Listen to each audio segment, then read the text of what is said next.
to focus on creating a business and a brand that gets your customers emotionally attached to your business and brand, not you, sis. Right. Like, that's really important. If you don't take any notes, you need to take that note. Oh my God, my job is to create this brand and this hype around how to make my customers literally fall in love with my business and products and my brand, not me. Not the other way around. Right. I've changed my logo 15 times in the last 10 years because things need to change and evolve, and you need to keep things fresh. I've put out some of the most amazing flavors that I thought would just fly off the shelves, and they didn't. So I quickly removed them because it's a waste of money if they don't sell. I've put stuff out that I hated because I knew that my customers would love it, because my job is to get them emotionally attached to my products, not me. Right. Right.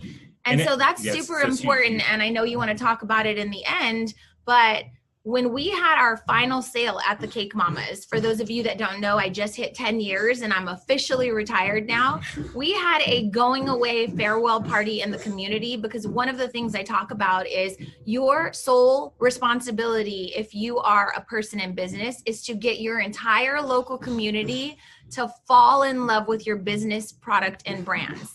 It's not about who knows you on Instagram, how famous you are on social media, what area you want to serve, what client you want to cater to. It's about getting the local community behind your business to support you through whatever. Right. And I can just tell you, through this pandemic, people came, they made donations of $500 to the Cake Mamas. And I was like, keep your money, because we actually are going to be closing soon, selling soon, because I'm retiring, right? And so we made so much during the pandemic, you guys, because people wanted us to survive. It wasn't me that was like emotionally charged and what if my business doesn't make it? It was the community saying, we've depended and relied on you for 10 years. We cannot live without you.